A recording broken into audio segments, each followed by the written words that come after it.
Well, I am just delighted to be here with Patrick Deneen, who's professor of political science at the University of Notre Dame, and I think one of the most thought-provoking and interesting political philosophers on the scene today. And his book "Why Liberalism Failed" some years ago made quite a splash and inspired lots of commentary, including from Barack Obama himself, who listed it as one of his favorite books of the year. More recently, "Regime Change" is his book, and we have a chance to talk about these two books and talk about political science and philosophy and all kinds of other themes. So thank you very much for being with us today.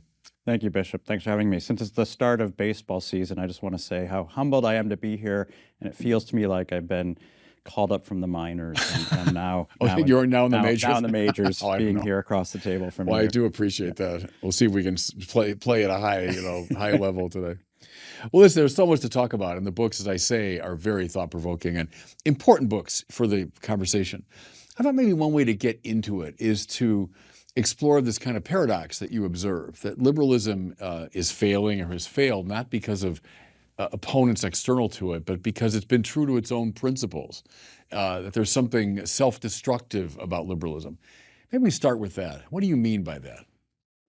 Right. Well, these are themes that are not, I know, not unfamiliar to you. You speak about these a lot. But the basic presupposition of liberalism, as I understand it, and I think as the tradition of political philosophy and theology would understand this, is that liberalism is ideally about the completely and truly free human being, the person, and freedom in the modern sense, freedom from any kind of obstacle or that which prevents us from achieving what it is we wish, what our will would desire. Of course, this is in contrast to the classical and the Christian understanding of liberty, as you know well. And that I would say, for much of American history, certainly for much of course, Western history, even if that modern view wasn't predominant, there was a kind of practice that came alongside its more ancient understanding. And those practices were basically practices we would think of as the sort of practices of virtue. In other words, the capacity to be self-limiting and learning to be self-limiting, which is, of course, very deeply in the Aristotelian tradition, very deeply in the Christian tradition. But when your definition of liberty becomes the freedom from or the freedom to do as one wishes, then those older practices and even institutions that taught us a kind of self-limitation, those now have to be either eliminated or changed, redefined, right? So that it's not that all the institutions go away. It's not that our Constitution goes away. It's not that institutions of politics or society go away. Like, for example, the schools don't go away, but their purpose changes, right? What it is they're engaged in doing. And the more we realize this modern notion of freedom in practice, the more, in a sense, we are left with the kind of realization, kind of the practical, political, social, economic realization of those commitments. And I think when we look at the large number of pathologies of the modern world, I think you can really trace them back to the realization of this theory of liberty. So this is all just to say that liberalism has failed because it succeeded. In other words, it took a long time. But when we think about the decay or the even destruction of all of the various institutions that you would think are necessary to a flourishing life, starting with the family all the way up to a political order, I think you can see the consequences of. They're all in crisis in different ways, aren't they? They all are. And I think there's a way in which many people who view these crises, it's a little bit like the blind men looking at the elephant. You tend to see it in sort of not connecting the dots. And I think if there was anything about my book that many people tell me, this first book, Why Liberalism Failed, many people tell me resonated with them, is it helped them to sort of connect the dots. These are all kind of a function of a same set of assumptions that have produced this. We were talking before we started about Robert Sokolowski, who was one of my teachers at Catholic U many years ago. And I took his seminar in political philosophy, and I was just a kid at the time. But it was such an eye-opener because coming of age as an American, you take certain things for granted about politics and the purpose of government and all that. And then to read from the classical authors that the purpose of government really is to make us good, and it has something to do with virtue. And that freedom is not, as you're saying, simply doing what I want so I don't harm other people. There's one limit to it. But doing what I want, as opposed to, no, it's actually a kind of disciplining of your desire to make the achievement of virtue possible. But that was like a revolution in my own mind. Like, what do you mean that's the purpose of government? But for much of Western history, that was taken for granted until this shift occurred in early modernity. So I think one of the things that's always, I hesitate to say this, but it's always a bit of a revelation to my students at Notre Dame. And this, you're talking about CUA, I assume, right? So even Catholic students, right, who grow up maybe taking, going to Catholic schools, and going to church every week, perhaps, if not more often, even they have imbibed the dominant understanding of liberty. Even they, if I'll often ask them, how do you understand, or how would you define liberty, or how would you define freedom? And they'll give me the kind of the almost Lockean definition of liberty, because it's the predominant view of the world that they imbibe more deeply than even maybe what they get in their formal education.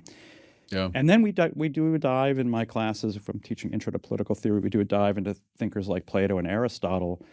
And I really emphasize, among other things, that take Plato as an example, in the Republic, when he gets to the description and discussion of what is the nature of the tyrant and what's the nature of tyranny, the tyrant appears to be the freest person in the world, because the tyrant can do whatever he or she wants. The tyrant is defined, in a sense, by the modern understanding of liberty. They can do as they wish. And then, in the course of describing what the tyrant is, he constantly, Plato, through Socrates, keeps describing him as a slave. Yeah. That the tyrant has the soul of a slave, because there is never a point in which the tyrant, in a sense, can ever fulfill the infinite desires that the human beings possess. And so the tyrant, in fact, is the least free human being. It is the problem that we've all become our own little tyrants. That there's not one tyrant. We're all a tyrant. Because, hey, look, it's my will, it's my desire. And as long as I don't harm you, but I've got the freedom to do whatever I want. That's right. And then you've got a society of little tyrants who have no sense of cohesion or of a real common good. Well, of course, this is the understanding that lies at the heart of liberalism, which is, the title of the book is Why Liberalism Failed. And at base, I think the liberal sort of anthropology, right, the theory of human nature, is actually that we're all fundamentally tyrants. And Hobbes. And it's Hobbes. Right? This is Thomas Hobbes' understanding of human beings in the state of nature are tyrants. And the only way to restrain people from acting as tyrants is to impose from the top down this sort of external force, because it will not be internally gained. We can't develop the self-mastery. We don't have that capacity, right? In our heart of hearts, even if you and I might appear to be well-mannered, well-disciplined people, but in fact, put us, sort of Lord of the Flies, put us on the desert island, we'll quickly and our devolve tyranny into will, the war of all against selves all. will manifest itself. So the only thing that keeps us from being little tyrants, the little Platonic tyrants, is this kind of imposition of the state that we all recognize we have to have. It's a kind of mutual non-aggression pact. But notice what this means is that what claims to be a philosophy of freedom is actually a philosophy in which ultimately, to keep us from acting freely, we have to have this kind of state that presumes there's no capacity to develop us as sort of virtuous human beings. We have to prevent the tyrant from sort of bursting forth. And so people are sometimes shocked and they sort of disappointed that, well, liberalism in theory is a philosophy of freedom, but we have such a big and oppressive government. Why is it that liberalism has developed this massive bureaucratic state? Well, it's built into it. Yeah. It's protective, not directive, right? So classical political philosophy kind of directing people toward a moral end, where our sense is more, it's protective. So I've got rights, you've got rights, but we got to be protected from each other because we're a threat to each other. Yeah, that's right. Say a little bit, let's say with Hobbes, because I remember taking a seminar with Sokolowski and Thomas Hobbes, and something so fundamental shifted in Hobbes. And the wars of religion are often cited as a reason for that. But when Hobbes kind of blithely says in the Leviathan that, the old philosophers talked about the good, the summum bonum and all this, but there's none of that anymore. The good is just what I happen to desire, what you happen to desire. I mean, what happened? What happened to get from Thomas Aquinas to Thomas Hobbes? Wars of religion, I get it, that we just couldn't adjudicate our disputes, but put some more meat on those bones for me, because I wrestle with that. How do we get to Thomas Hobbes? Well, of course, the kind of the Whiggish theory, right? Yeah. The theory that the winners of those debates tell is that in order to resolve the wars on religion, we had to have some way of reaching resolution in which we would just basically, to use the philosophical term of art, we would bracket religious questions, or we would bracket questions of the good. Those would no longer Ultimate be relevant. meaning and the right. good, So there would be no more finis ultimus or summum bonum, because we can't agree. We can't agree on what that is. And therefore, those questions will be put aside, and we'll simply create a society in which we can have peace, and peace will be maintained by the sovereign, and people can pursue whatever they value, whatever they believe as a private matter. So it's a kind of privatization of the good, right? It's the idea that whatever you think is the good, whatever I think is the good, that's privatized. Right. And in the public domain, it's just a kind of matter of peacekeeping. Is that when Courtney Murray talks about the constitutional arrangement in our country as articles of peace? Yeah. So in a way, bracketing questions of ultimate good, although he certainly will invoke the natural law. Yeah. But at the same time, that stress is very Hobbesian, isn't it? They're articles of peace so that we can kind of get along with each other. Right. So the theory, at least, suggests that absent any agreement upon the good, you can have a society in which there's lots of kind of, you could say, this is in some ways a theory of pluralism, right? There's lots of little pockets in which people can pursue their idea of the good, and this would be religious pluralism.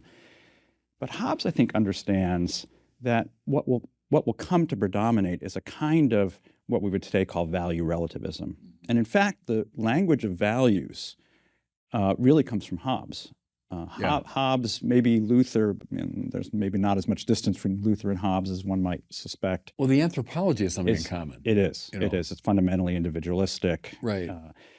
But the language of values is that there are only values. There's no truth. Right. Yeah. And Hobbes really stresses this. In fact, there's a chapter in which he talks about values, which in his view includes how we value human life.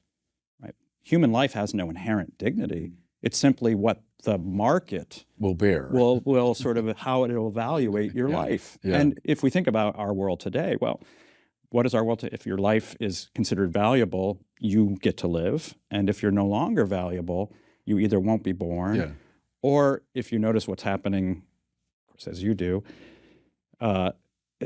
increasingly arguments that we should begin to evaluate the sort of usefulness of human life, particularly at the end of life.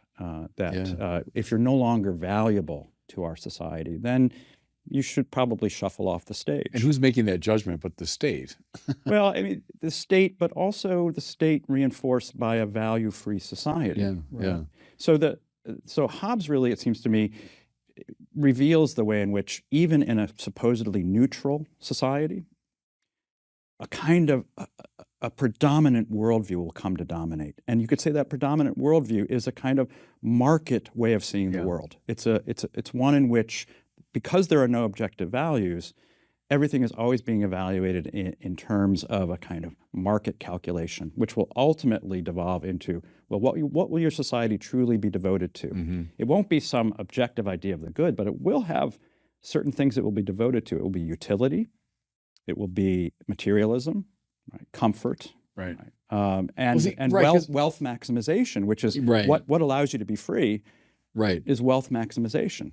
Because every society does, at least implicitly, have a summum bonum. So Paul Tillich, used to say that all you need to know about someone, you can find out by asking the question, what do you worship? Because everyone's got some highest ultimate concern, as he'd put it. Well, every society has got an ultimate concern. So you might say, oh, no, I'm bracketing all the questions of the good, but there really is a sense of the ultimate good, and you're displaying it there in a way, like so safety or for materialism or wealth become the ultimate goods of the society. So willy-nilly, it's there. It's not really bracketed. There is a kind of war between, competing visions of the good. That's right. Go ahead. Yeah, so of course, then not only, of course, now does this new understanding of freedom and what it values, what it regards as the highest good, not only does that come to predominate, but this worldview now becomes actively hostile to what we might think of as the kind of classical understanding and those who maintain the view of the classical understanding of liberty. And here's where I think, John Courtney Murray, writing in the post-World War II era, 50s, was more sanguine about sort of the American situation, and I think maybe is warranted today, because it still seemed like you had a kind of civil society that still could bear, and bring to bear commitments to the good. Yeah. That leavened this more utilitarian, functionalist, materialist world. But I think when you look at, again, the logic of this, again, this Hobbesian, Lockean liberalism, Right. what it really will begin to do is both erode those values or those understandings of the good, and then turn hostile to them. Yeah.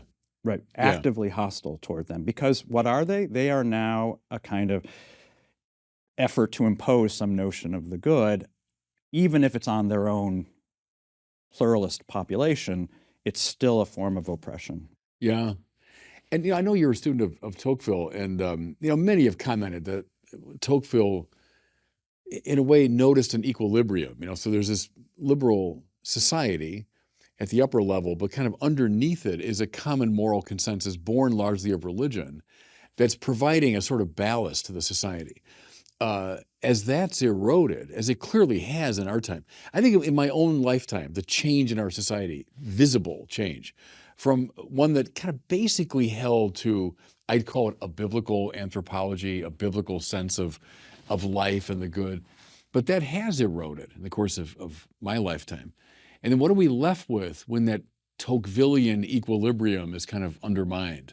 Talk about that. Yeah, so probably my own reading of Tocqueville is a bit more, again, a bit less, reads him in a less sanguine way. Okay. I do think that, again, a lot of the way in which Tocqueville was read and understood coming out of that same period in which John Courtney Murray is writing, and you have Richard John Neuhaus developing arguments in First Things.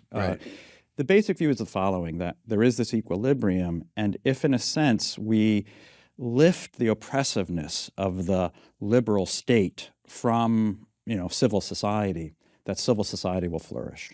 Right? So it's a kind of, it's almost a version of if you have laissez-faire in economics, you'll have prosperity. And if you have laissez-faire in the civil realm, you'll have kind of this flourishing of the civil sphere. And I think that's been the dominant view of the kind of standard Republican Party for a long time. I think Tocqueville understands in a way that maybe a lot of his readers, that the corrosive elements of what he calls democracy, we might say liberal democracy, that these have a tendency and these have a trajectory. And that they need, in some ways, to be actively sort of not only resisted, but you need a kind of active way of shoring up those kinds of institutions. And he's careful about how he says this, but he talks about the need not just to allow associations, but to, in a sense, shore them up. He says there may be ways in which they have to be artificially created. And he also speaks of the need for statesmen and philosophers to shore up religion and religious institutions and a religious perspective. He says not directly necessarily, but he says by giving people a kind of long-term perspective, elongating their view of history or human life beyond their own generation, the kind of society that can build cathedrals over multiple generations. Liberal democratic societies are going to become, they're going to have a much more short-term view of things. The people are going to have very narrow understanding of time and temporality. And so to shore up a kind of a society that sees itself as engaged in a civilizational project, those leading the society need to be especially cognizant of how they give that sense of long-term, even eternity. And he says, through this, he said, there will be a long detour back to faith. No, and that's very interesting to me. And help me with this. Do you think the church's loss of confidence in itself? So let's say the generation before I came around, so my parents' generation, this sort of confident Catholicism of the 40s and 50s that inhabited the culture, with a certain swagger. Certainly there was an anti-Catholic element. It always has been in America. But yet the Catholic ethos had a certain swagger to it, right? My experience coming of age, like in the 70s, 80s, then the scandals hit and all that. First, the church in more of a hand-wringing mode, of self-doubt, or coming hat in hand to the culture, please take us seriously. as I say, the scandals hitting, which then we lost more confidence.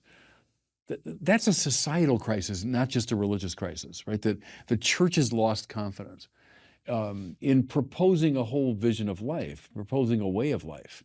And so that kind of the attenuation of the religious presence has been really bad for our society. Yeah. Well, I think we're not that different in age, and so I grew up at a similar time. I mean, it's coming of age in the 70s and 80s, and I recognize what you're saying, but I also, my experience of the faith growing up, and certainly growing up in a society in which there was a kind of, I would describe myself as the generation after the generation that arrives in America. So my grandparents' generation, they're like the big immigrant. So I'm an Irish Catholic. My grandparents' generation is the generation that comes here. My father's and mother's generation is the generation that's kind of living in this thick, right, what's called ghetto Catholic culture, right? They grow up in that. And it seems really solid. It seems to be a very solid thing. And this is, I think, the point where it's enjoying especially what it takes as the generosity of American liberal society, right? You're able to build your own alternative institutions. You have your schools, your hospitals. My father went to Power Memorial High School with Lou Alcindor. Right. Parishes flourishing, Catholic parishes hospitals are booming, and so on. And things feel very good. Yeah. But I think, Catholicism it's certainly, you can say, we can look at times of human history where Catholicism was, in a sense, it's a kind of separate from society, in the catacombs, perhaps. Yeah, right. But the catacombs didn't have institutions. Mm-hmm. The catacombs wasn't, didn't have schools and hospitals and so forth. But the catacombs also wasn't where Catholicism was meant to stay, or even where those who lived in the catacombs wanted it to stay. It's a public order. I mean, it's not just a private order. It makes claims on the public sphere, on every dimension of life. And I think what seemed to be very strong at that time, when my parents' generation grew up, proved in fact to be very fragile. Yeah, and I think that's fair. And I can tell you that growing up in my generation, it seemed like it was almost, even before the scandals, it evaporated in my generation. There are very few of my classmates that I went to school with, high school with, who are still Catholic. Right. Yeah, And I dare say, even as a personal matter, I have 3 siblings, and none of them are practicing Catholics. So, if you're batting 25%, I think, again, to use the baseball analogy, you're not going to make the majors. So it turns out that having having a view of the faith in which we could have our own thing, not make any claims on the world, and in fact, at that time, start to enjoy the kind of blessings of the world. Right. As long as you conform, right? So the JFK, right? Go down to Houston and tell us the way that you'll be Catholic, but not really a Catholic president. It turns out that it's a much more fragile faith, which then, when the scandals come, it fell apart. It falls apart. Yeah, no, I think that there's something fair about that. In a way, it's like the nostalgia for the pre-conciliar, church and all of its forms, but in fact, there wasn't a lot there when push came to shove. I'm reading right now that biography of JFK, and it's always illuminating, his faith, because he's a representative figure in a way. And then when I was a little further along in life, Mario Cuomo gives the famous speech at Notre Dame in 1984. Yeah. And I've often remarked the declension from Mario Cuomo to Andrew Cuomo. So at least Mario at Notre Dame was, riven a bit, and I'm struggling between my personal and my public. And then by the time of his son's generation, it's let's light up buildings to celebrate, abortion. Yeah. So of course the Notre Dame speech, for those not aware of the speech, is he's considering a run for the presidency. He's largely viewed as the shoo-in, as the Democratic nominee. And he goes to Notre Dame to give a speech on abortion, which is, at this point, the Democratic Party is still kind of struggling. It's shifting from, kind of had been, especially in the Northeast, the kind of Catholic Party. People like Joe Biden grow up under that dispensation. It's a pro-life party. It's a, kind of socially conservative party. It's economically more liberal, socially more conservative. It's pretty Catholic in that sense. And but the party is shifting because the party has begun to move in a much more identity politics direction and the kind of sexual liberation direction that we now recognize. In that moment, Cuomo is kind of the key figure articulating, well, how can we, especially we Catholic Democrats, how can we articulate a kind of view that allows us to be, sort of pro-life, but now conform increasingly to the privatization of this view that people should be able to do as they wish. And his argument is that, well, I'm a Catholic, I'm pro-life, but that as a politician I have to conform to what the constitutional understanding of, at that time, post Roe versus Wade. So I have to conform to the constitutional understanding of abortion. Now, politicians all the time take stances in which they'll say, I disagree with the current understanding of, well, at that time, for example, gay marriage, right? So lots of politicians came out against the way in which court had decided that question. So it was a strategic decision for how to negotiate this, in which, and what you're pointing to, here you had a Catholic, the most prominent Catholic politician of his time saying, I will regard my faith in some ways as a private matter, right? And so it's almost the story from Hobbes to Cuomo. Yeah, which is fascinating, isn't it? Because JFK was certainly a bright man, but it wouldn't have been a careful student of political philosophy. But he represents that as sort of the last step in that process. Well, but it's interesting though, because JFK doesn't go quite as far as Cuomo, because he says, and he has to go before he volunteers to go before the ministers down in the Baptists down in Houston, to have this it's amazing conversation he has, hours long, explaining how he will, how he can be trusted to become president in a country that has this historical mistrust of Catholics being hierarchical, really ultimately is taking their rules from the Vatican, and a fear that it would undermine the Constitution and its sort of autonomous condition.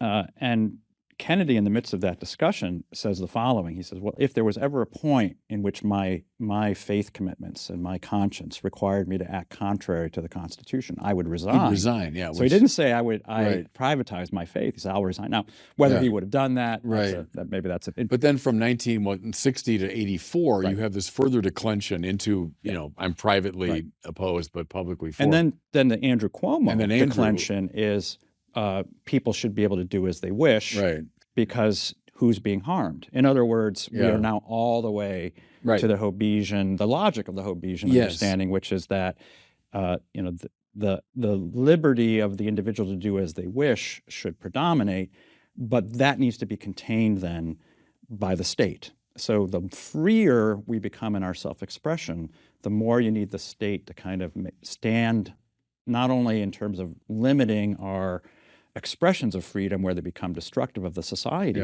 but also actively advancing a vision of the free, unencumbered individual. Taking the side of, in other words, those who have the Hobbesian anthropology against those who don't. So the neutral liberal state goes away. And that's, to get back to the thesis of the book, this is where you get this paradox of the freest humanity imaginable also becomes the most subject. So we're back to Plato, right? You are back to the condition in some ways of, well, we're free and we're slaves. Individualism and sort of a statism are not in opposition. They're kind of mutually implicative in the long run. And I make that argument, of course, here I'm just sort of stealing from Tocqueville as well. Yeah, no, but that's I think, a key point. Let's go back to the founding for a moment, because I've been involved in debates over the years about the American founding. And as you say, you've got certain people on the right, who'd be great advocates of the American founding, that it represents in some ways the best of even a biblical anthropology. You've got the insistence upon the Creator providing equality and giving us rights, and so on and so forth. Others, very skeptical of the founding as basically a Hobbesian project, somewhat mitigated by Locke and by Jefferson. Give me a sense there, maybe if you were back there at the time as the American project is getting launched, what would you contribute to that conversation, or how would you assess it philosophically? Jefferson saying, for example, we have a right to pursue happiness, I've always found intriguing, because he doesn't define happiness at all. That's up to the individual. You have a right to pursue it as you see fit. Where the classical tradition is hyper interested in what happiness really is. Aquinas devotes, page upon page to beatitudo. What is it exactly? Plato is deeply interested in it. And then by the time you get to Jefferson, well, it's sort of undefined, just you pursue it as you see fit. Talk about the founding a little bit. Yeah. How do you assess that?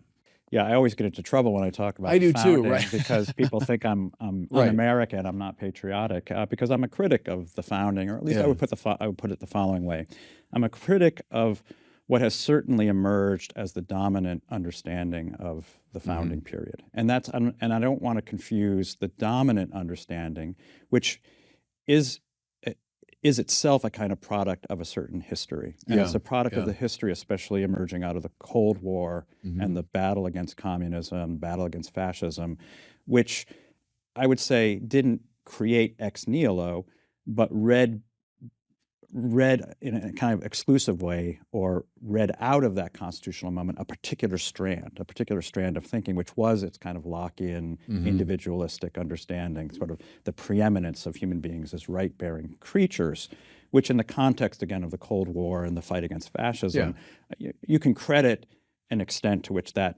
was a kind of politically necessary development, but which really narrowed the understanding of the founding beyond what I think its actual complexity reflects. So in criticizing the founding, I recognize I'm kind of criticizing the way in which the founding has been interpreted by, for political reasons and strategic reasons, but it's not that it's not there. It was certainly there, and it's there in some of the most preeminent of the thinkers. I think it's there certainly in Jefferson, although Jefferson was complex, the Declaration especially. I think it's there in Madison's understanding of the Constitution, in which the Constitution is really designed as a document or as arranging a regime that will sort of create articles of peace, and will sort of put to the side questions of the good, because society already seemed too complex, and the assumption was that kind of predominant liberal understanding of the political order. What interests me, though, is that there were voices at the time of the founding, and they weren't Catholic voices. They were predominantly Congregationalist voices, so coming out of the Reformed tradition, who were quite critical of this dominant view. They viewed the Constitution or some of its assumptions as too privatistic, as not sufficiently attending to the development of virtue, as neglecting some shared understanding of the good. One of the critics of the Constitution says there's no provision for kind of national academies that would promote virtue. These get to be known, this basket of people get to be known as the anti-federalists. Right. And there has been some scholarly interest in them over the years, but I think they've, like many of the losers in these debates, they tend to get written out of the story. And I often like to, both assign those texts to my students and point out this is a legitimate part of the American tradition, right? This is our tradition. We don't have to sort of say as Catholics, I mean, these weren't Catholic authors, but they were drawing on a tradition that you could say goes all the way back to the classics. They were drawing on an older tradition, even though they were hostile to Catholics in many cases. They nevertheless still spoke that biblical vocabulary that we're talking about. And in that kind of, again, that Congregationalist tradition, even Puritan tradition that Tocqueville regards as the kind of true founding of America, there's a way in which you can read that tradition as giving us a kind of vocabulary. And when Catholics arrive, this is what the bishops are seeing. So Bishop Hughes, Cardinal Hughes, I guess at that point. This is what John Courtney Murray is writing about. This is what Orestes Brownson, buried in the crypt at Notre Dame, right? And what they all say to a person is that the official founding of America is flawed because it's based on these Enlightenment, Hobbesian, Lockean principles. But there's a deeper kind of sub-constitution. And not a privatized thing where like we just discussed that among ourselves, but really a public form. And they all use the phrase, America was founded, the founders built better than they knew. They built better than they knew. They were appealing, or kind of there was implicitly a kind of a widespread understanding that kind of served as a sub-basement to what was otherwise a kind of flawed philosophy of a number of our founding fathers. And I think one can say that when Catholics come to America, and they rightly see this as a land of freedom that can allow them to worship, and when the 1950s you get this emergence of Father Sheen, and you get the public culture, which you get the Song of Bernadette, and Going My Way, and the confident Catholicism, the Boys' Town. You get this, you get this public. And you have movies like The Ten Commandments winning the Academy Awards. There's every reason to think that public dimension of the faith has a place at the table. That's very interesting, because we could recover it to some degree. See, at times I get the sense of despair, like, look, the toothpaste's out of the tube. There's no way we're ever going to recover the pre-Hobbesian sense of the good. We religious people talk about it, but come on, publicly in our country. And so the best we can do is this kind of Articles of Peace approach. And, so I'm always looking for signs of hope that we could recover, not aggressively, not violently and all that, but recover a common sense of the moral and intellectual. It's an epistemic crisis too, isn't it? Yeah. It was a loss of confidence in our capacity to know the truth. What's the path to recovering that? And you're hinting at it there, both with this at the time of the founding and coming up through the tradition. Mm-hmm. What's the ground for hope today that we could recover it? I think the ground for hope, actually, I guess it's in the title of this book, which, Bishop, I'm the last person in the world who expected this book to do well. This is published with Yale University Press. I was, I thought maybe I would get it published and get promoted to full professor, which I did, so I got that. It sold 60, 70,000 copies, which by academic standards is pretty good. And it touched a nerve, as you already mentioned, across the political spectrum. So it's sold not only among people of a more conservative, traditional disposition like myself, it's sold among people on the left, because it really took both sides of our political order to task. And it took it to task for reasons I think that would be familiar to a Catholic, which is that each side has this kind of liberal, libertarian dimension that is leading to this kind of societal self-destruction, whether on the right as a kind of form of free market They're two sides of the same liberal coin, you'd argue, but we call liberals and conservatives. Right. And then the left, especially with its kind of sexual libertarianism, that has, I think, in many ways undermined the family and kind of the core basis of a flourishing human society. And people could pick up this book on any part of the political spectrum and find something that they agreed with, although in many cases they would say, I agree with half of this book, which is what Barack Obama did as well. Oh, there's half of this I like. But in a sense, what that indicates to me is that everyone recognizes there's something wrong. And more and more people are beginning to put together, well, you're not going to solve this on the terms of the current political dispensation. So if there's grounds for hope, at least for me, and as a Catholic there always are, but at least in the narrower political sense, it's that the people who are reading this book and getting most excited about it are young. They're young people. They're students. They're people of the generation after us, who they're not buying the goods that their older generation has been selling them, that the only way that conservatives can fight against this is by reviving the fusionism of the Reagan era, or the left is, at least some element of the left is seeing that the kind of lack of concern about formation of families and homes and so forth is really a problem. So I think that there's hope. Now it's a qualified hope, because this is I would say, a thoughtful minority of people, but I think it's what could be the beginning of a kind of fundamental change. It'll take a generation, but in which a recognition of the perils of the logic of liberalism is increasingly recognized, and a kind of alternative is developed. Let me stay with that for a second, because you look at the stats around young people today, and the spiking numbers, depression and anxiety, suicidal tendencies, and very often we run to the social media, and I think they play a role, to be sure, in all that. But see, I've often wondered if it's this deeper thing. In some ways, the whole new atheism fad, and it's like a limit case of what we're talking about.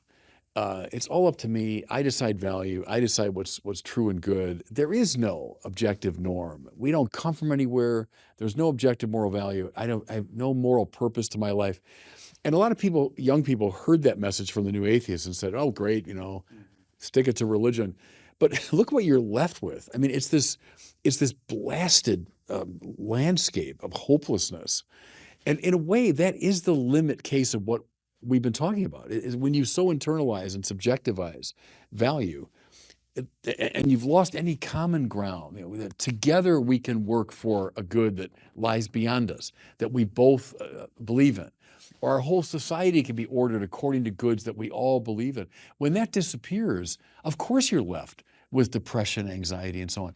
And so in a way, I see that paradoxically as a sign of hope that people hit a wall and will say, this is just not working. Yeah, I think if it turned out that the condition of the sort of complete liberation of the individual, as we've been describing, as sort of liberalism posits as a kind of, that's what our true nature is. If it turned out that people were immensely happy, joyous, they thought life was never better, that it was fulfilling and profoundly satisfying, then I think we might have to, we Catholics and sort of more Aristotelians say, okay, turns out empirically we were wrong. We were wrong, we can keep our faith, but, maybe. But in fact, it turns out maybe we had the wrong theory.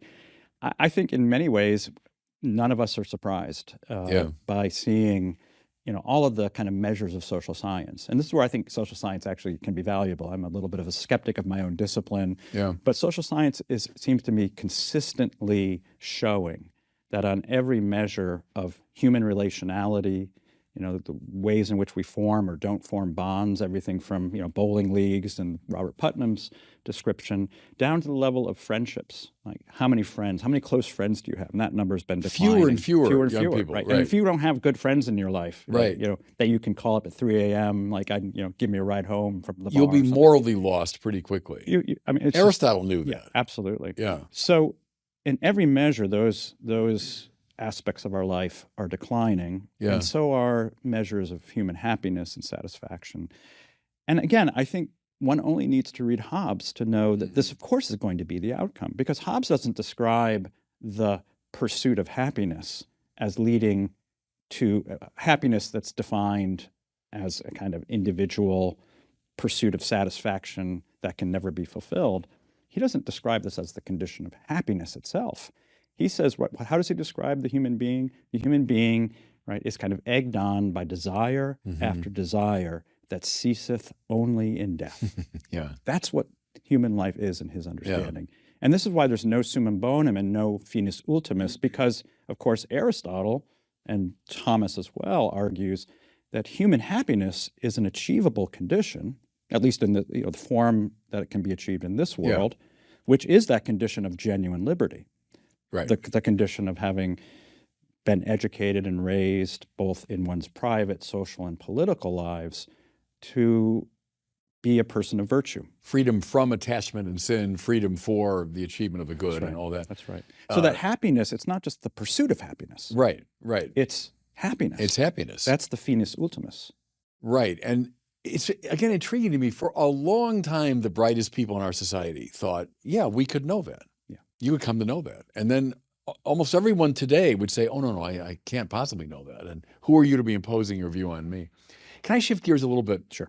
I can talk to you all day. This question of safety, especially young people today are obsessed with safety, safe spaces, and don't harm me, and keeping me safe. And I was intrigued by your suggestion. I forget which book of yours it's in. This regime change. About Mill. And someone who is very influential on the liberal point of view today, but that stress on, look, you're free to do whatever you want, but the limit is, doing harm to people. Talk about that a little bit. What that means to do harm to somebody. Why did that become such a criterion, for the determination of liberty? Talk about Mill and harm. And we already mentioned that. I think Mill is already in Hobbes, and at least in the following sense that. That human liberty, and this is now Mill's real effort to develop liberalism from the kind of Hobbesian, Lockean trajectory to something that I think we would recognize much more so today, which is the argument that there should be as much liberty as possible so long as your exercise of your liberty doesn't cause harm to someone else. Right. And this is, I think this would be, if you were to ask any, They'd just take that about for any granted. person, It's like a especially a young basic person, principle. Yeah. that's what their definition of liberty, Yeah. it might take a couple sentences to get there, but Yeah. they would say, well, you should be able to do what you want unless you're harming someone else. Right. This is always the arguments against any kind of morals legislation or restriction on our Right. freedom. Who's being harmed, right? Yeah. How, prove to me some measurable harm. And so that there's as soon as you adopt that as the dominant understanding of how you organize your society, it's more or less guaranteed that everything short of that which causes physical harm. So physical harm, really. Yeah, it becomes you can no longer legislate on those kinds of questions. But there's a really interesting sort of, you could say there's an interesting codicil in Mill's argument, which is that Mill is not just pushing liberty for the sake of liberty. This is, I think, the misreading of Mill by libertarians in particular. Mill is arguing that liberty is really a means to a further end, and that the end we want to achieve is a kind of idea of humanity as a progressive being. This is how he describes utility. Utility isn't merely the Hobbesian utilitarian understanding. Utility is defined in its widest sense, he says, which is a creature that's progressive in its nature. And by progressive here he means constantly pushing the boundaries of what's permissible in human society. This is part of his reason for arguing for free speech and free expression, is that even if liberalism as a political matter has sort of constrained political power, you still have the power of public opinion, sort of people judging me. Right. And this is what he really wants to push against, so that liberty is really the expression of the transgressive, right? The radical, right? What he calls individuality, and that this is the liberty that especially has to be preserved. So in understanding liberty in this way, well, now it turns out that we can start to measure harm as that which limits my expression of this kind of radical individuality, which means now, once I begin to define harm as, well, if you want to judge me, if you're judging my individuality, that's now a kind of harm toward me. That's creating a judgment about me. And now we can exercise authority over that, because if I can prove harm, that's subject now to some kind of limitation, public, social, what now we're into wokeism. And that's really, I think, so I know you had Chris Rufo on, I like Chris, but I think Chris is really working hard, and others in the sort of conservative movement, to sort of say wokeism arises from this kind of foreign contagion. It's cultural Marxism, right? It comes from Marcuse, it comes from Marxism, except guess who the figure that Marcuse invokes most often in his book, in his essay, which is the argument for intolerance. Repressive tolerance is the title of it. This is the kind of you could say it's the playbook for what we think of as wokeism. The people who are on the right side of the political spectrum should be repressed because they are trying to instantiate intolerance. So we need to be intolerant toward the intolerant. The figure he cites most often is John Stuart Mill. It's very interesting. Yeah, he cites John Stuart Mill because John Stuart Mill, in a sense, defines where it is you can begin to invoke limitations. And the limitations have to be on those who want to limit the transgressive. So again, notice how, in a way that is in keeping with the anthropology of Hobbes, in its own way, that the transgressive, the individual, the genuinely free, has to be given a kind of put into the driver's seat. And there's a through line from Hobbes to Mill to Marcuse. So Marcuse doesn't represent just a foreign contagion of Marxism. It's within the liberal tradition. Yeah. And so for those who just want to say we need to just go back to John Stuart Mill to save us from Marcuse. We're going to get back to Marcuse through that. It's very interesting. I think that people are writing around the same time, Mill, Marx, Newman, right around the same time. And Newman, who's Orestes Brownson. And Brownson as well. And Newman, who in many ways reverences the modern tradition, takes it in, Locke especially, but then has the fathers in him and has the Bible in him, which gives him a whole different sense of what liberty. And then someone like Brownson on our side of the Atlantic. It's interesting, too, that Brownson and Newman are both converts to the church. They see something, and they recognize the dangers within American and British society. But of course, the church at the time, I've been doing a course right now on liberalism and its critics, and we've been reading a bunch of 19th century sort of encyclicals and authors, Brownson among them, now figures that the church, or at least let's say dominant voices in the church, want to say, okay, we don't resort to those arguments anymore.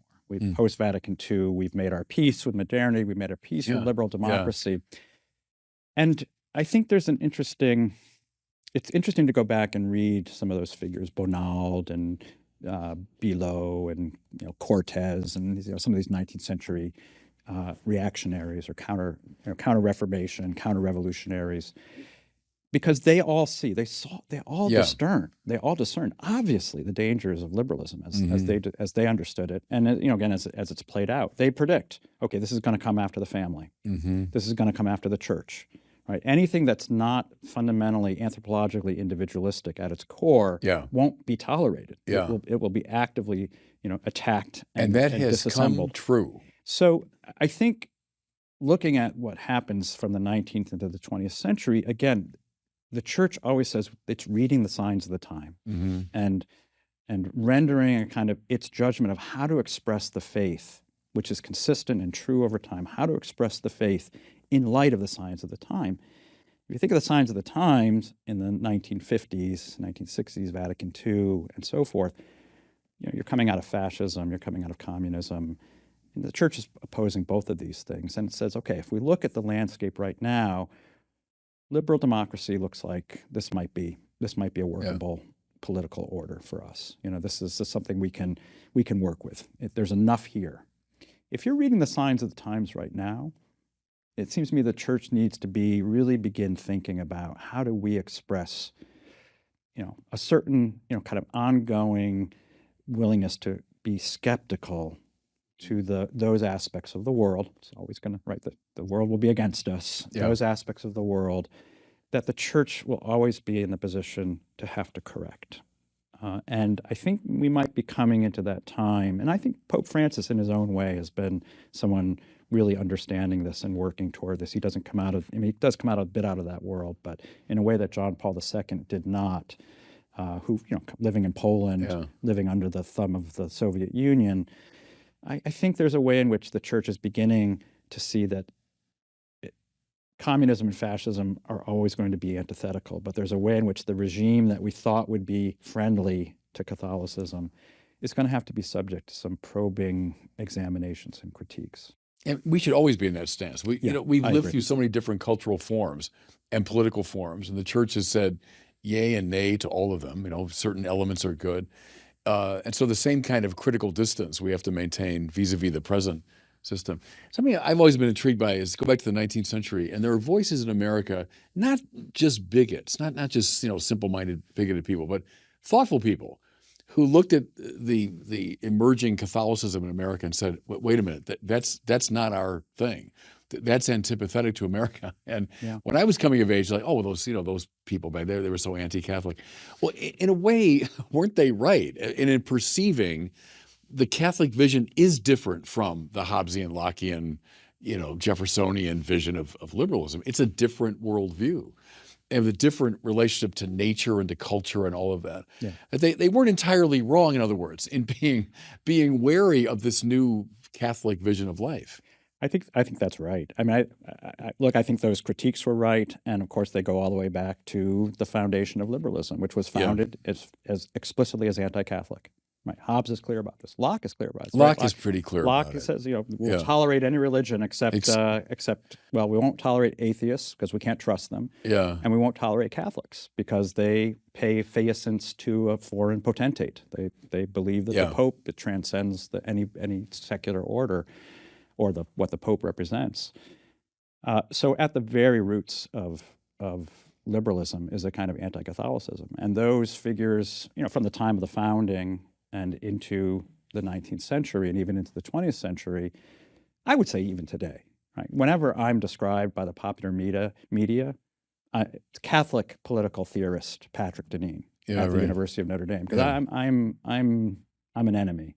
So there's no political theorist that I can think of on the left who's described Protestant political theorists or Jewish political theorists. It's always Catholic political. So they're getting something. They're getting something that's true. Yeah, they are. But they want to make sure that I'm labeled so that you automatically know I'm a bad guy. You're a bad guy. So I think it's true. And the obverse of this is the way in which Catholics, of course, we've already mentioned this, but Catholics, in order to kind of gain acceptance in this world that was otherwise, this country that was otherwise hostile to them, had to trim.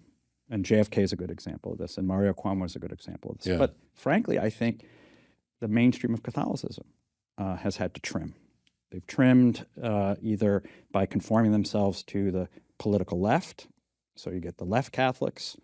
They've conformed by conforming themselves to the political right, and so you get the right Catholics. But it turns out the right Catholics and the left Catholics tend to at least be tolerant, if not downright supportive of the libertarian elements of the political left in its sexual domain, and then the economic, or the economic in terms of the right, and not only just tolerant, but even in some cases, I point to the right in particular, actively promoting a libertarian economic right, and that's certainly not Catholic social teaching with regard to the economy. I think of John Paul II, favoring the market economy. Indeed, the Church has been suspicious of socialism from Leo XIII on, but a market economy circumscribed legally and morally in all kinds of ways. So it's not like a just liberal libertarianism. Supporting labor unions and So again, escaping the easy left-right divide. Yeah. But it's a minefield, isn't it, as Catholics have tried to make their way. But I wonder, as I said earlier, that a loss of confidence in our own great intellectual tradition and not sort of begging for space within the liberal arena, but, proposing a whole different vision of life. So this is when I mentioned the younger generation. So it is a cause for hope for me, but I'll say qualified hope in the following sense, that I think especially the younger generation of Catholics, I spend a lot of time on college campuses, my own campus, Notre Dame, a lot of other campuses, and the younger generation of those who would consider themselves to be really Orthodox Catholics, they're what we're talking about, they're there. They really see themselves as, and now this term that I've somewhat adopted, it's the subtitle of the regime change book, post-liberal, which has its roots and origins in a post-liberal theology. Right. But post-liberal is becoming fashionable as a way of describing this because it sees itself as sort of succeeding liberalism, sort of rejecting liberalism to court in the ways we've been describing this as kind of trying to refashion a kind of more Aristotelian understanding for the modern age. So it's not pretending to go back, it's post-liberal, it recognizes where we are now. So I would say the younger generation of Catholics have to be among the most intellectually vibrant and engaged, maybe of Catholics of any time. I mean, can you think of a time in which sort of what you might think of as the average Catholic, was reading Aquinas and Augustine and the most the younger the seminarians. Like I didn't know any, I didn't know the encyclicals growing up. And I grew up in that sort of still quasi ghetto world in which we weren't taught encyclicals, much less Aquinas or Augustine. We read some version of the Baltimore Catechism. Know how to answer these questions. These are intellectually really engaged young people. So on the one hand, I think they're actually well armed in a way that maybe the generations that we came out of weren't. I do worry, though, that the faith could potentially move in too intellectual direction because, of course, it's a faith of practice and piety and practice, and not just for a kind of elite. It was the faith of ordinary people. And that's where I worry about the church increasingly. It's sort of its intellectual dimension. Like young college students who are engaged, I get invited all over the place, as I'm sure you do, to talk to these kinds of students. Right. But it's the average person who's not in touch with these sort of currents, who's working in the trades or working a service industry job, and how is the faith going to be alive for them? And of course, that's so much of what you're trying to do, I know. Do you think, I mean, someone like Dorothy Day comes to mind, someone who combines, an intellectual dimension, but also this deep, moral commitment, and also sharing a deep suspicion of the standard, culture for time. And I don't know, Well, this is where in the second book, the latter book, Regime Change, I think a lot about, I'm trying to think a lot about the relationship of elites and the mass in this, not the Catholic mass, but the masses in this book. And here this is an effort to revive a kind of, again, an Aristotelian tradition of the idea of the mixed constitution, which in Aristotle's understanding, which I think is correct, as is so often the case, Aristotle understands that every society is in a way riven between some kind of relatively small number of people, the elite, and the large mass of people, and that there's a kind of natural antipathy between the two. And he says this often, not always, but often is defined by a difference of wealth. This tends to be the dividing line, and it just so happens that it's built into the nature of things that the few tend to have the most money and the many have less money, they're less wealthy. And that every society will tend to devolve into some kind of a civil war or anarchy as a result. And what will prevent this from happening is the big question. And as I'm reading and teaching Aristotle over the years, and as sort of the rise of populism and concern about elitism is kind of just in the air, I'm thinking, why aren't we talking more about Aristotle? Because he's describing exactly our circumstance. And what Aristotle proposes as at least one of the answers to this permanent condition of humanity is a kind of not hostile, but a kind of cooperative and even friendly relationship between the few and the many, which he calls polity, which is a word that means constitution. In other words, the idea of somehow mixing the elements. And in thinking about what he means by mixed constitution, what I truly try to explore is what would that mean for us today? And at the deepest level, having taught at Princeton, Georgetown, and Notre Dame, I think the contemporary elites coming out of institutions like mine mix very little with ordinary people. I think there's, in a way that maybe not to be nostalgic. Yeah, I mean, the kind of deplorables. That's the most, I would say, the extreme most execrable and extreme form of that. But there's also a kind of non-prejudiced form of that, which is just not having any contact. Living in different worlds. Living in a kind of bubble. This is what Charles Murray describes in his book Coming Apart. Just living entirely, going from upper middle class to upper class suburbs to the best schools, to Notre Dame, to living with your graduate friends in Brooklyn, and then going to live in wealthy suburbs and retiring in Florida. Never really living, never mixing with the other world.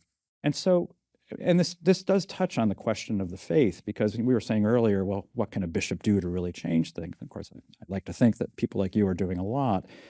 But it seems to me in a Christian society, it's not going to be just the church. It's going to be the people in society who are, those who people admire, right? The people we want to be like, those we want to emulate. And when those people are, coming out of Hollywood and so forth, and they're kind of garnering all of the attention, that's going to have a certain kind of tenor or flavor to society. But even the students I'm describing who are very intellectually engaged and smart, most of them are going to live in D.C. and New York City, and they're going to take jobs at McKinsey and work for Senator so-and-so and clerk for the Supreme Court and go to law school. So it's not an antipathy to ordinary people. It's just the path that we're on today. And one can say, and I'm a fan of Wendell Berry, one can say, okay, read some Wendell Berry, read some Rod Dreher, and choose the Benedict option, choose to kind of live in a place that's not in the kind of the elite places of society. But at some level, it's also structural. It's structural. And it may need a more structural way of addressing this, right? And what would that look like? Well, I think going back to Catholic social teaching, there's a real suspicion of sort of economic concentration of power. There's suspicion of some degree of political concentration. But it's one of the great underappreciated elements of it, I think. It's just that. It doesn't like concentrations of economic or political power. It likes it distributed. That's right. Hence Chesterton's distributism. That's right. And so we clearly today we certainly have concentration of political power. We recognize that. But we also have concentration of economic power. Yeah. And this is where I think the kind of conundrum comes into play, which is in the Catholic understanding, I think broadly, you're going to need an exercise of political power to sort of limit the economic concentration of power. So there is the appropriate exercise of political power, which isn't just centralized political power, but it's the ways in which I think so much of our economic system today is all about absorbing the people who are graduating from the institutions where I teach and taking them out of, removing them from all of the various places of our country where they could really valuably be these kinds of more local stewards of their society, and could become the admired people of their places. And I say this as someone who really thinks that short of that, I don't know how the ordinary person working in the service job or the trade job necessarily finds their way to the faith in a way that doesn't require them to do, an advanced course of study today. Yeah. I think I have a couple of things. I have to close. I got to talk to you all day again, but we're a little past time. But years ago, when Sokolowski was teaching us Aristotle, that line, what's the right thing to do? And the answer is find the good man and do what he does. Yeah. And it's one of those that you could say was a circular answer, but I think there's something very right about that. It's not so much learned abstractly through principles. It's, well, there's the good man. And especially if you're in a smaller community, it's easy enough to pick out, oh, yeah, that's the good man that I want to, whatever he or she does, that's what I want to do. In the more religious context, it would be the saint. Who's the saint in our community? What do the saints do? Well, that's what I want to do. And I wonder if that's a way to recover this great tradition. It's not just a theoretical, as you suggest, but it's these embodied figures, the good man, the good woman, the saint, will teach us, what the good is. Yeah, since I'm in Minnesota right now, I always like to mention to my students, I say, well, many of you want to go off and you will go off and work for, again, you'll be a functionary in the regime in Washington, D.C., and you'll have a good life, and it'll be interesting. You'll meet lots of interesting people, and you'll be surrounded by nice restaurants and so forth. But you will be, you may have some impact. You may help draw up some legislation, but you'll have relatively modest impact in terms of the world around you. I said, but think about someone like Moonlight Graham, who was in Chisholm, Minnesota. Right. If Field of Dreams. If you know the movie Field of Dreams, yeah, right? This was he was the local doctor. He was a real figure. He was a real human being. And Burt Lancaster from the movie. He was played by Burt Lancaster. Yeah. And I love baseball, as you can tell. I've referenced it several times. And I just wanted to learn more about him, so I've spent some time reading about him. And he's someone who every community in America has had people like this. Yeah. I grew up in a town, Windsor, Connecticut. We had people like this. Every town. The good man that people would. Yeah, the good man, exactly, who was a kind of figure of enormous prestige and prominence in that relatively small place. He was the doctor, and he would open up his practice on Saturdays to serve especially children whose parents couldn't afford care. And he especially had a concern about sight and vision. And so he would always pay for young children's glasses, not sunglasses, glasses, so that they would be able to see. And he was so esteemed and admired that after he passed away, not only, of course, did they name things after him, but they create a scholarship, which still exists to this day, to send a student off to study medicine. Yeah. And I suspect that today, if there were Moonlight Graham, kind of someone like Moonlight Graham in Chisholm, Minnesota, he or she would get a scholarship to Harvard or Yale and would be working in New York City or Washington, D.C., which means that what these institutions are doing is depriving the Chisholm, Minnesotas of the person who could be somebody who would be profoundly transformative and will be remembered by that community. And this is what I try to appeal to my students' ambition, because they're ambitious. I said, look, you can go get a job in Washington, D.C., and you'll have a good life. But if you're ambitious, you can be a great man or a great woman in a smaller place. And have a huge impact. Far more than you're likely to have in Washington. Well, I think that's dead right. That's dead right. And a good place maybe for us to halt the conversation. Loved it, enjoyed it. We covered a lot of ground. And I think these are issues of supreme importance in our society. So thank you for being with us today. It's my pleasure, my honor indeed. Thank you. Well, God bless you.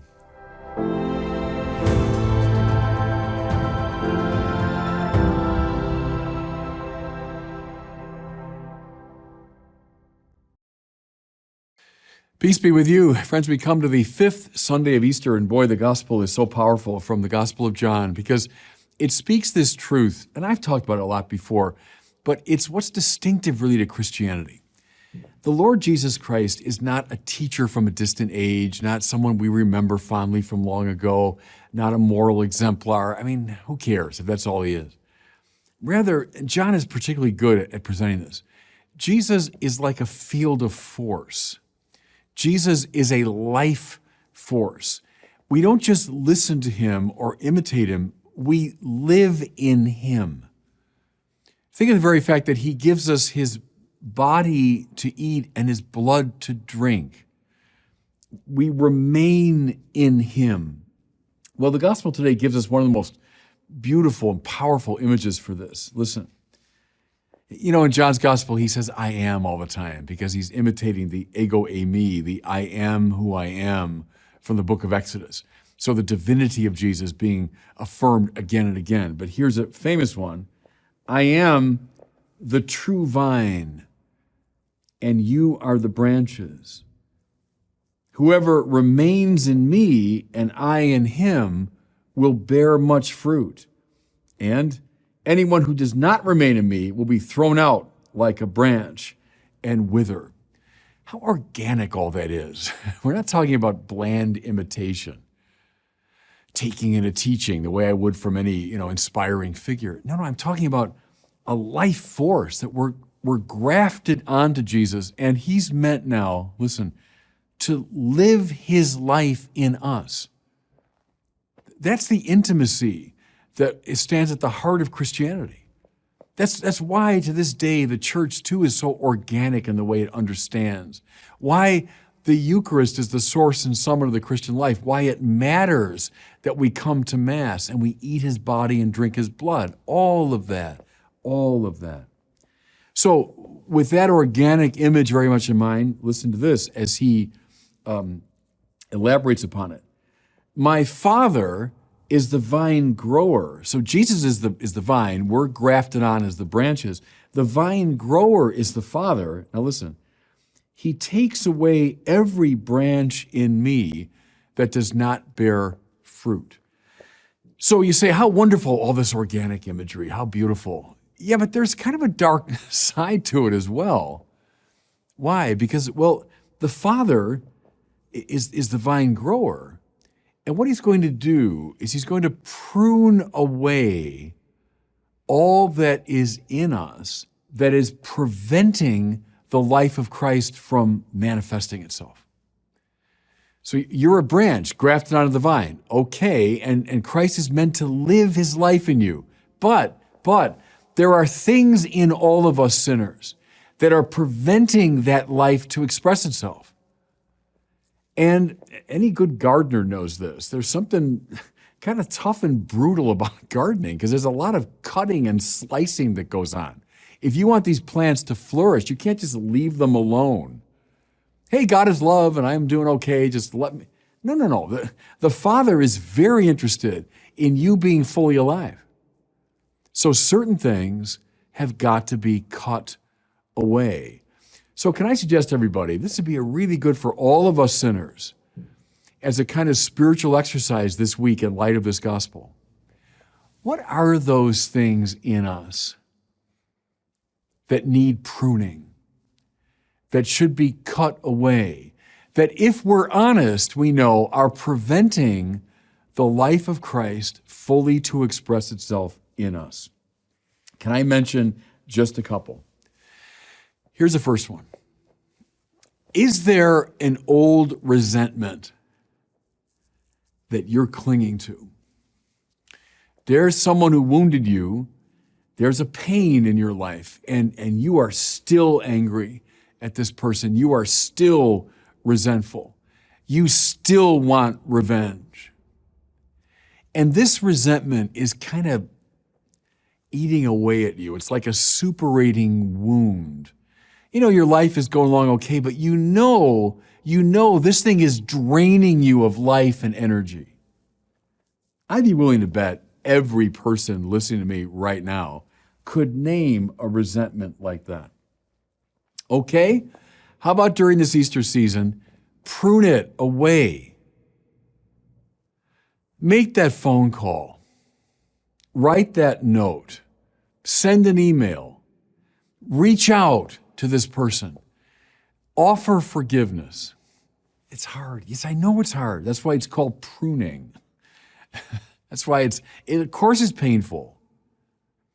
But it will allow the life of Christ to surge more fully through you.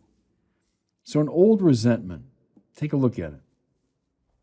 Here's the second one, and I confront this all the time in my internet work, especially among younger people. Is there a soul-killing secularism that's taken root in you? You know what I mean? You lost contact with the transcendent. You lost contact with the sacred, with the holy, with God. Your whole life, it's just about this world, just about what you can accomplish here, just about the pleasures and honors and so on that can accrue to you in this world. And don't you know deep down that having taken this path, you find yourself in a state of very deep soul sadness, because we're not meant to be satisfied simply by the goods of the world. And when we cut off contact with the transcendent, we stop praying, we stop going to Mass, we stop attending the sacraments. What happens is, it's like a cancer eating away at the soul. Karl Barth, the great Protestant theologian from the last century, he said, the besetting mortal sin of our time is not pride. Rather, it's sloth. It's spiritual laziness. It's a kind of spiritual boredom. And can I say, I sense it all the time, especially among the young who have disaffiliated from the church. When we lose contact with the transcendent, something is drying up in us. Okay. How about during this Easter season? That's something we can prune away. Now's the time to come back to Mass. Now's the time to start praying again. Maybe there's an old rosary that your grandmother gave you. It's gathering dust in a drawer. Take it out. Take it out. Attend to God. Attend to that still, small voice of your own conscience. Prune away this soul-killing secularism. Here's a third one, and can I be kind of blunt about this? Pornography is a curse in our society. So I can almost sense it even through the camera. Whenever I'm preaching or speaking and I mention the word pornography, there's suddenly this very intense silence in the room. It's because it's so widely used and so widely available. It's a multi-billion-dollar industry in our country alone.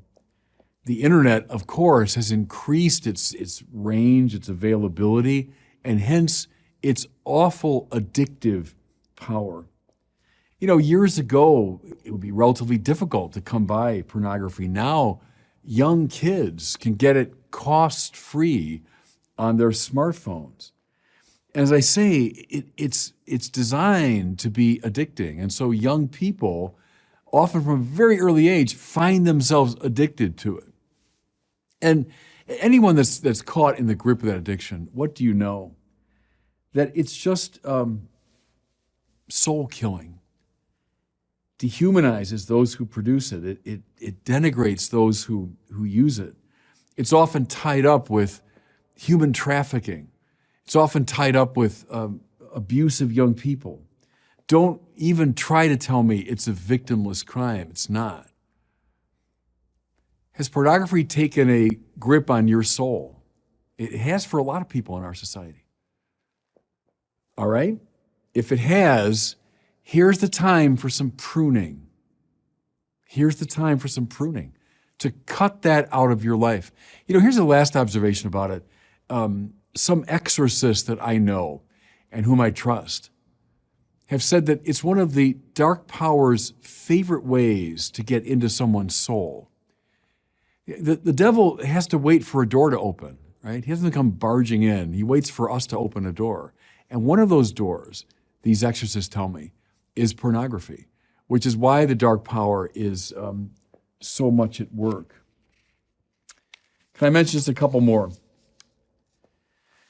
Has avarice and materialism taken hold of your soul?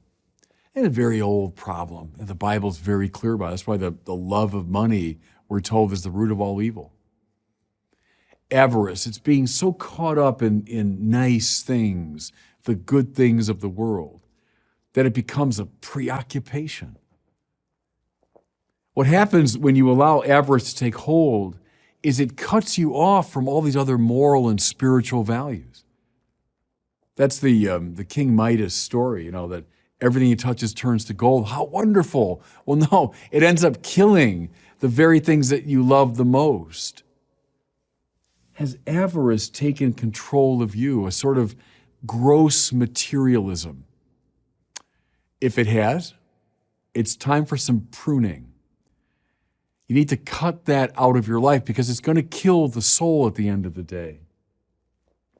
Here's the last one, and again, very much with Pope Francis in mind, because he's very strong on this.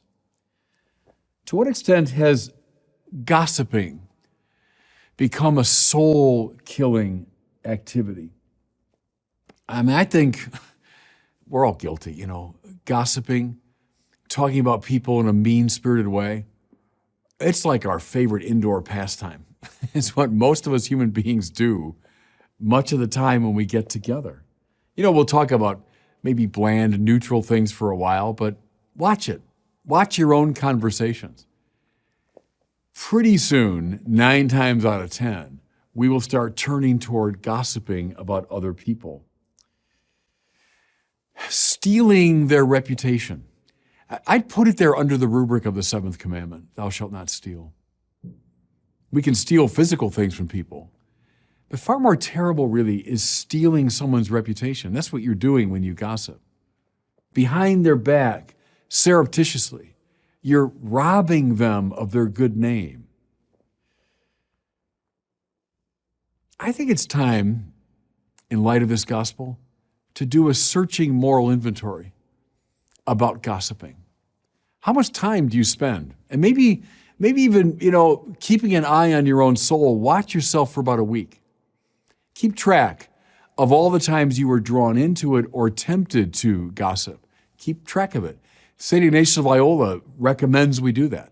As we examine our conscience, we find those things that are particularly bad, and let's keep a careful tabulation of them. Good. I'd recommend that. See how often you're tempted to gossip. Now, let me close with this. I've been talking about doing the pruning. Fair enough. But what Jesus says, not so much we do the pruning. Your heavenly Father does the pruning. So the move that we should make is very important. Maybe it's one of the things I mentioned, maybe it's something else. But name those things in you that are stopping the flow of Christ's life in you. And then, in prayer, turn them over to the great keeper of the vine. Turn them over to God the Father in prayer. Lord, prune these things out of my life. Trust me, see, He will. We can ask for all kinds of extraneous things, and God may or may not give them to us. But He will always give us the gift of the Holy Spirit. And that's really what you're asking for when you say, Lord, here's this thing in my life that I know is stopping Christ from living in me. Prune it away. Prune it away. Make that prayer. Identify the pain. Identify what this thing is. And then actively turn that over to God the Father. And God bless you.